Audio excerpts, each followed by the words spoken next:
Estelle, Joshua, I've been waiting for you. You certainly took your time, didn't you? Sorry about that. We kinda got held up by Colonel Richard. By the Colonel? He told us some war stories about him and our father. I don't think he's aware of what we're planning, though. I see. I learned from the letter that you are Cassius's children. I can understand how that might have made Colonel Richard feel sentimental. You know my dad too, Lady Hilda? Yes. Back in the day, he often came to the castle as General Morgan's adjutant. I also heard he was a close friend of the late prince, Her Majesty's son. The late prince? Princess Claudia's father? Yes. He passed away in a maritime accident 15 years ago. If only the prince were still alive, I doubt we'd be in the situation we're in. Huh? There's no use lamenting the past. It's getting late. We should begin immediately. Shay, please join us. Oh, you're... Shay, was it? Yes. Hello, Miss Estelle and Mr. Joshua. Lady Hilda briefed me on the situation. You can trust her completely. Shay serves as the personal maid to the princess when she resides in the castle. The princess. Oh, Princess Claudia. I see. Then it shouldn't be a problem. I'm honored. Now, could you please try on the uniforms we've prepared? I'll help adjust the finer details, like the ribbons and headband. What? Do you mean... Yes, Estelle will enter the royal keep disguised as a maid.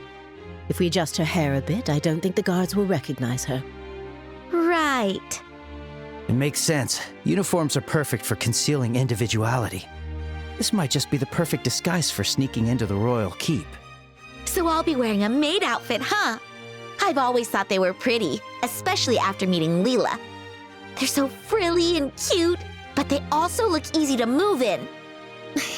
Yes. If they weren't easy to move in, cleaning would be a nightmare. Right? All right, let me get dressed. You seem really excited. It's fine to have fun, but make sure you don't disrespect Her Majesty, okay? I won't be there to help keep you in line this time. Huh? Why not? You're going to wear one too, right? What? Estelle? Come on, Joshua. You wore that princess outfit for the play. A dress and a maid outfit aren't that different. That was just for a performance. Wearing women's clothes to meet the queen? That feels so disrespectful. It'll be fine. You didn't even look weird. Actually, you looked amazing as a princess. Quit joking around. Lady Hilda, Shay, could you two please talk some sense into her?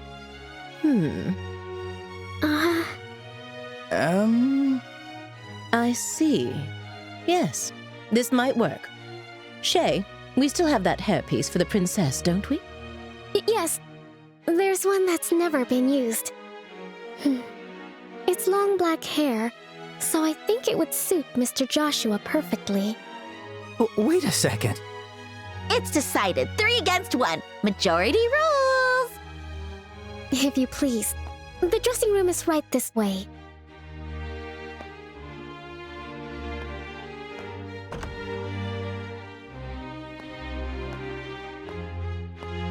Wait, hang on.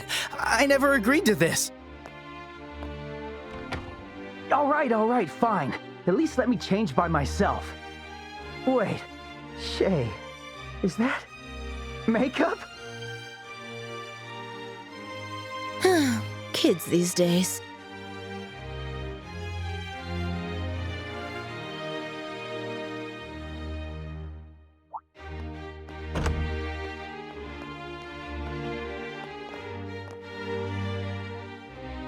Oh my. Ta-da! How do I look? It suits you perfectly. You are the picture of a lively, cheerful maid in training, newly hired to work at the castle.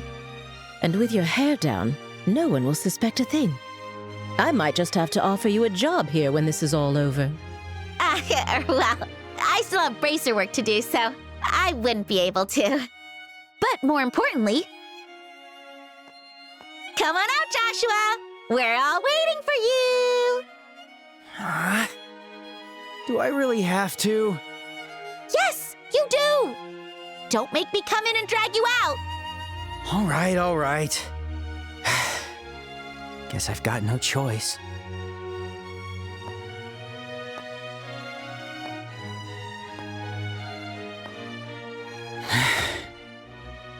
Oh my.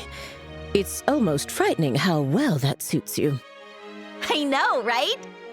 Like, seriously, how do you look even better than I do?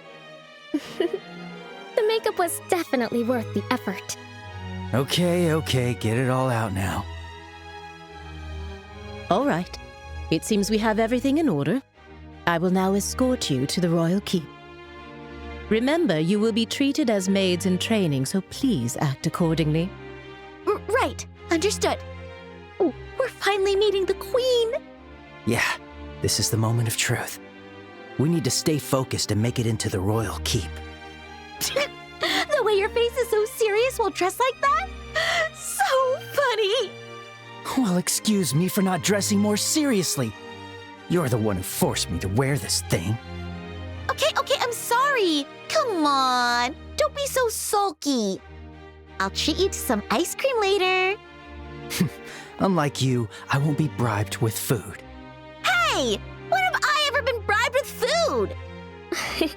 You two sure do get along well, don't you? There's no time to waste.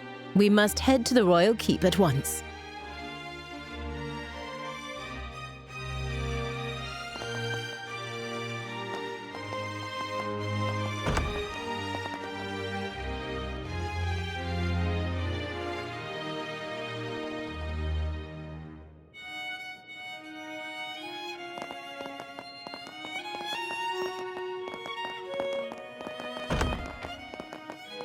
You're looking pretty stiff, Joshua. Come on, give me the line you practiced.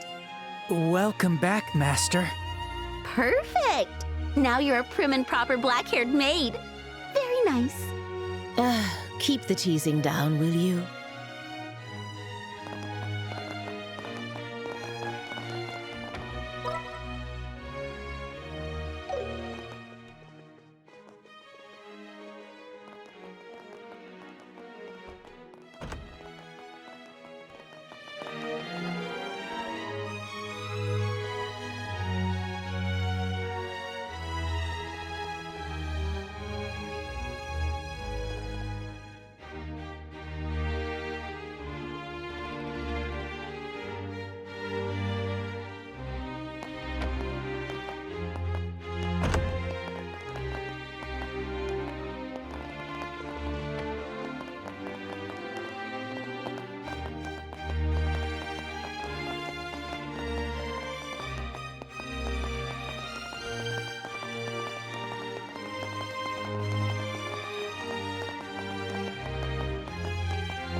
By the way, I've heard you're acquainted with the other invited guests. Yes, but we'd rather not run into... What? Just stay behind Lady Hilda and you'll be fine. You look totally different. Whatever.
Yes, I brought the tea and tableware Her Majesty requested.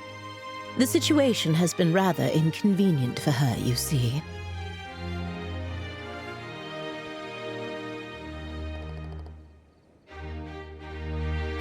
They are new trainees recruited by order of His Grace the Duke. They arrived at the castle today.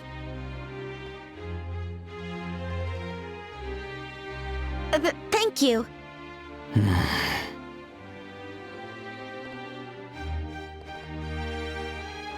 Uh-oh. And just what do you think you're doing staring at these young women like that? Surely you aren't imagining anything untoward, are you? If there's even a whiff of misconduct, I'll have no choice but to report it to His Grace and the Colonel.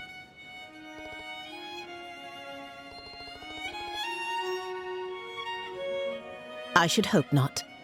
Now then, may we be allowed to pass?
Your Majesty, please excuse the intrusion. As we discussed before, I have brought Estelle and Joshua. Thank you. Please, have them come in. Yes, Your Majesty. I'll wait for you here. Please go inside. Right. If you'll excuse us. Ah.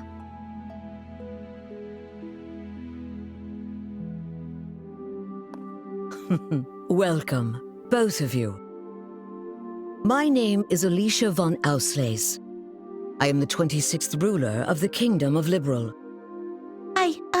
I'm Estelle Bright, a junior bracer from the Bracer Guild. And I'm Joshua Bright, also a junior bracer. It is a great honor to meet you, Your Majesty. Estelle, Joshua, I've truly been looking forward to meeting you both. I may not be able to offer much, but please allow me to at least serve you some tea. Please make yourselves comfortable.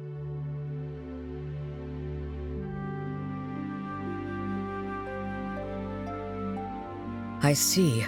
So Professor Russell said all that.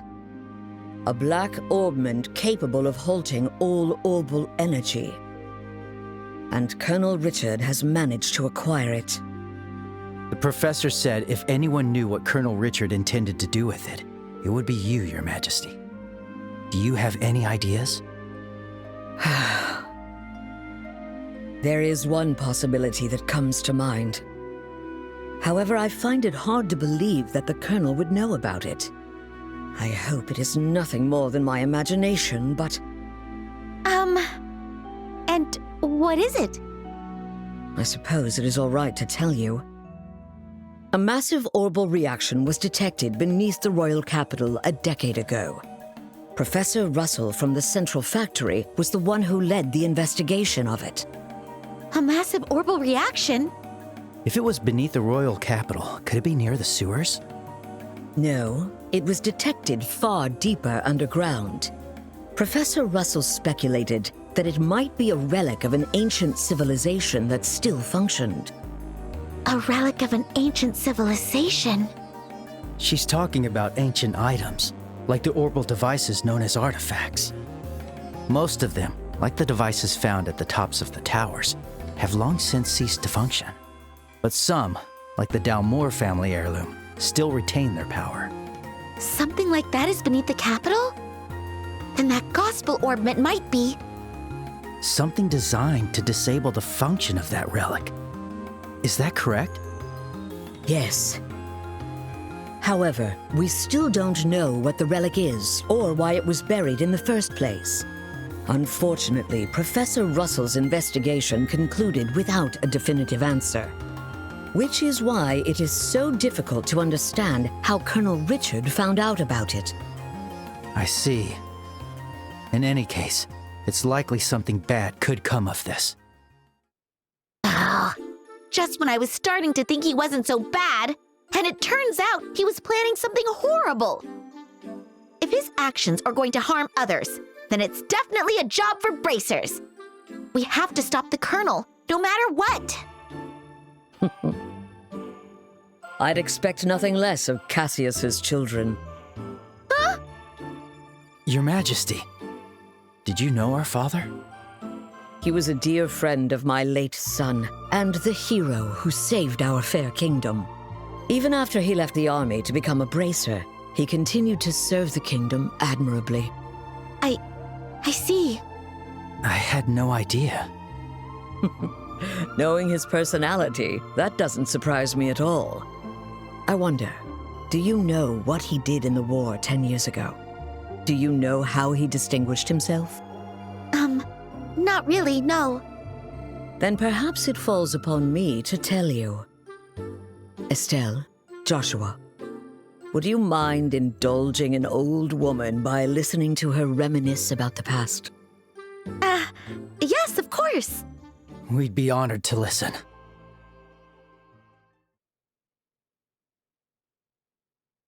It began 10 years ago, in the spring. An unfortunate incident took place in the Erebonian Empire's southern region. The cause of the event remains unknown, so I will refrain from describing the incident itself. But in the wake of the event, the Empire declared war on Liberl. Thus began the tragic period that would later come to be known as the 100-Day War. The Imperial Army, upon declaring war, quickly broke through Hocken Gate with overwhelming force.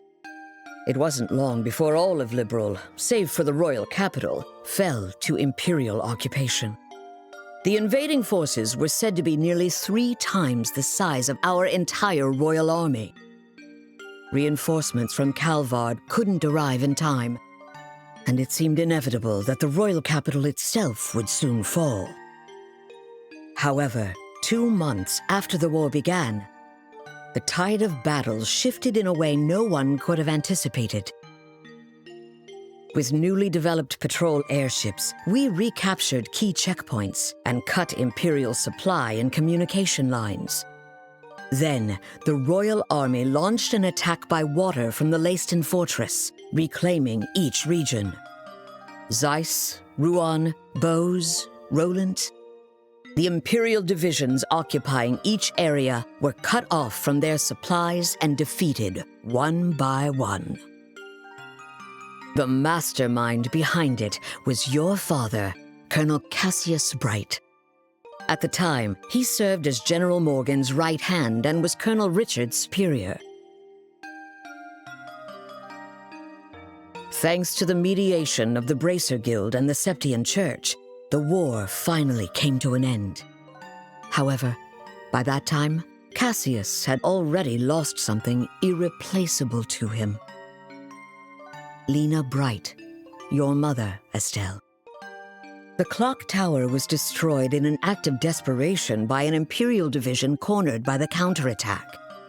And as I'm sure you are well aware.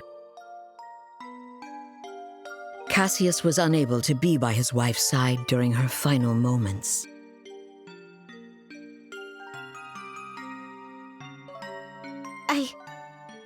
I had no idea. In the end, he felt that it was his own strategy that caused his wife's death. Burdened with that guilt, Cassius left the army and became a bracer. All so he could stay by your side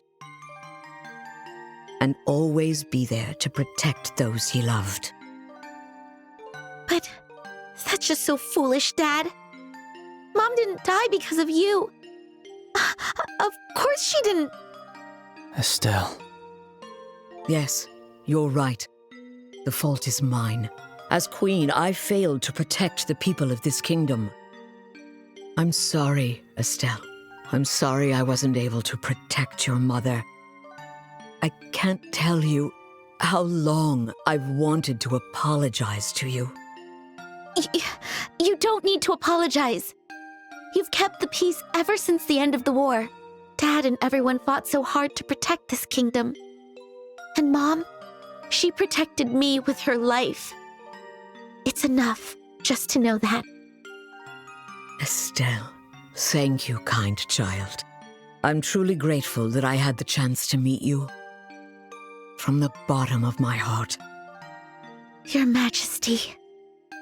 That's exactly why. I cannot allow you to get involved in something as dangerous as this. I don't want the two of you getting further entangled in this matter. What?